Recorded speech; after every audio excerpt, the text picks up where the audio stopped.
वो एक अकेला ही पूरी उम्मत था। सूरह नहल आयत नंबर 120। अबुल अंबिया खलीलुल्लाह सैयदना हज़रत इब्राहीम अलैहिस्सलाम। अबुल अंबिया इसलिए कहा जाता है क्योंकि उनके बाद जितने भी पैगंबर आए वो आप अलैहिस्सलाम की नस्ल से ही आए।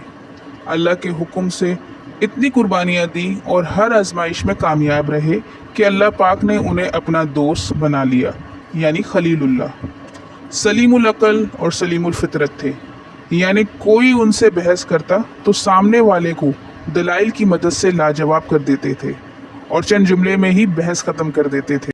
हज़रत इब्राहीम अलैहिस्सलाम जिस कौम में पैदा हुए वहाँ तमाम पिछले पैगंबरों की तालीमात को भुला दिया गया था। कोई भी शख्स कलमा तौहीद पे कारबंद नहीं था। उनके ज़माने में 3 तरह के शिरक होते थे। बुत परस्ती, पत्थर, लकड़ी, सोना, चांदी वगैरह की परस्तिश करते थे। दूसरे नंबर पे कवाकिब परस्ती, यानी चांद, सूरज, सितारे, सैयारों की परस्तिश।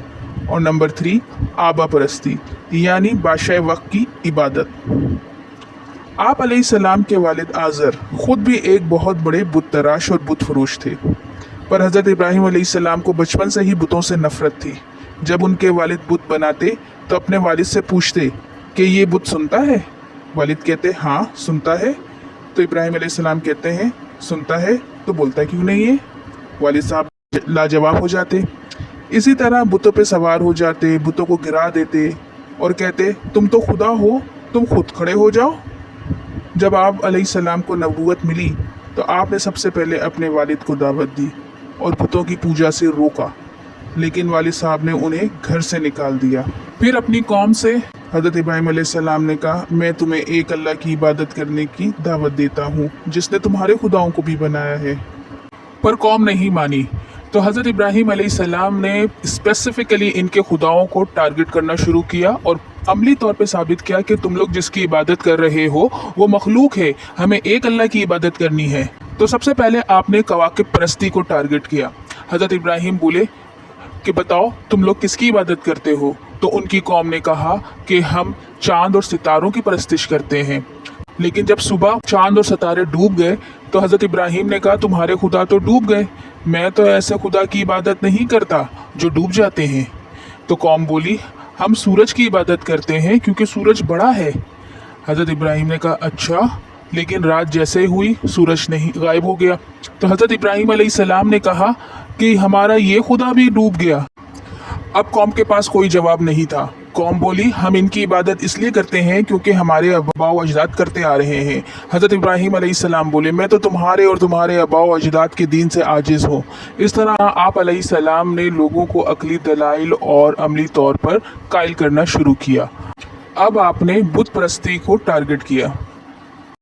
एक मर्तबा उनकी कौम शहर से बाहर किसी मेले में गई तो पीछे से हज़रत इब्राहीम अलैहिस्सलाम इनकी इबादत गाह में गए जहाँ छोटे छोटे और एक बहुत बड़ा बुत रखा हुआ था।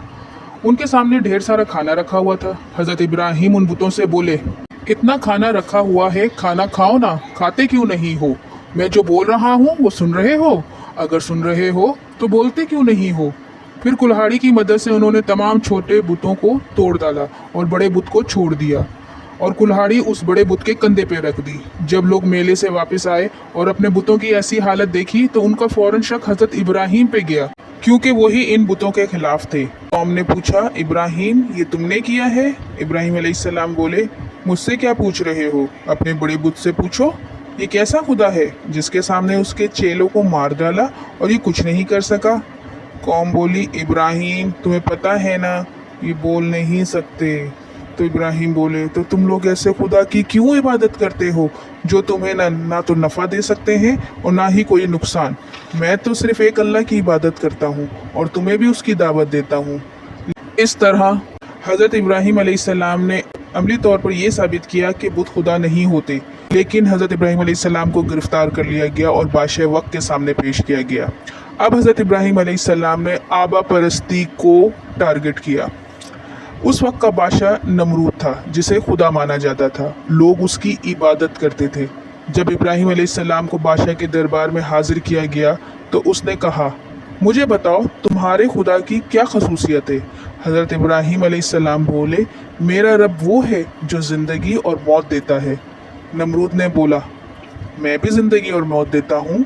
उसने एक शख्स जिसको मौत की सज़ा दी गई थी उसकी सज़ा को माफ़ कर दिया और अपने दरबार से एक शख्स को उठाकर मार डाला और बोला, देखा मैं भी ज़िंदगी और मौत देता हूँ। हज़रत इब्राहीम अलैहिस्सलाम चूँकि सलीमुल फितरत थे, उन्होंने कहा, मेरा रब वो है जो सूरज को मशरिक से निकालता है और मगरिब में डुबोता है। तुम भी रब हो तो तुम ऐसा करो, तुम सूरज को मगरिब से निकालो और मशरिक में डुबो दो। उस पर नमरूद लाजवाब हो गया और अपनी इज्जत बचाने के लिए आप अलैहिस्सलाम को आग में डालने का हुक्म दिया, यानी पावर का गलत इस्तेमाल किया। जब हज़रत इब्राहीम अलैहिस्सलाम को आग में डाले जाने लगा, अल्लाह ने उस आग को हुक्म दिया कि तू ठंडी और सलामती वाली हो जा इब्राहीम के लिए। इस तरह हज़रत इब्राहीम अलैहिस्सलाम को आग ने कुछ असर नहीं किया। दोस्तों, क्या आपको पता है जब हज़रत इब्राहीम अलैहिस्सलाम को आग में डाले जाने लगा तो आपने कौन सी दुआ पढ़ी थी? हस्बुनल्लाहु व निअमल वकील। तो हमें भी मुश्किल के वक्त यही दुआ करनी चाहिए। अब नमरूद क्या करता? उसने हज़रत इब्राहीम अलैहिस्सलाम को मुल्क से निकाल दिया। हज़रत इब्राहीम अलैहिस्सलाम ने इराक़ से फ़लस्तीन हिजरत की। ये तारीख़ में पहली हिजरत थी इस्लाम के नाम पे। फ़लस्तीन में तबलीग का काम करते रहे और 87 साल की उम्र में आपके यहाँ बेटे की पैदाइश हुई जिसका नाम इस्माइल रखा गया। आप अलैहिस्सलाम की आजमाइश ख़त्म ना हुई। हुक्म इलाही हुआ कि अपनी बीबी हाजरा और अपने बेटे इस्माइल को मक्का के बियाबान में छोड़ाओ। लिहाजा उन्होंने ऐसा ही किया। कुछ खाना पीना देकर उन दोनों को मक्का छोड़ाए। सलाम हो बीबी हाजरा पे कि उन्होंने अल्लाह की उस आजमाइश पे सब्र किया और उस बियाबान में दिन गुजारे। जब खाना पीना ख़त्म हो गया तो हज़रत इस्माइल अलैहिस्सलाम प्यास और भूख से बिलबिला उठे। तो बीबी हाजरा हज़रत इस्माइल को छोड़ के पानी की तलाश में कभी एक पहाड़ी पर चढ़ती, फिर हज़रत इस्माइल के पास आती, फिर दूसरी पहाड़ी पर चढ़ती। इस तरह उन्होंने 7 चक्कर लगाए। परेशान हाल तेज़ी से दौड़ती थी। उन पहाड़ी का नाम सफ़ा और मरवा है। अल्लाह पाक को बीबी हाजरा का ये अमल इतना पसंद आया कि अल्लाह ने सफ़ा और मरवा के 7 चक्कर हज और उम्रा के लिए वाजिब करार दे दिए, जिसे हम सही कहते हैं। बहरहाल बीबी हाजरा को ना पानी मिला, ना खाना मिला और ना ही कोई बंदा न बंदे की ज़ात नज़र आई। तो अल्लाह पाक ने एक फ़रिश्ता भेजा जिसने अपना पर उस जगह मारा जहाँ हज़रत इस्माइल अलैहिस्सलाम लेटे थे और वहाँ से पानी का चश्मा फूट पड़ा, जिसे ज़मज़म कहते हैं। बीबी हाजरा और हज़रत इस्माइल ने खूब सैर होकर पानी पिया, क्योंकि आबे ज़मज़म भूख और प्यास दोनों मिटाता है।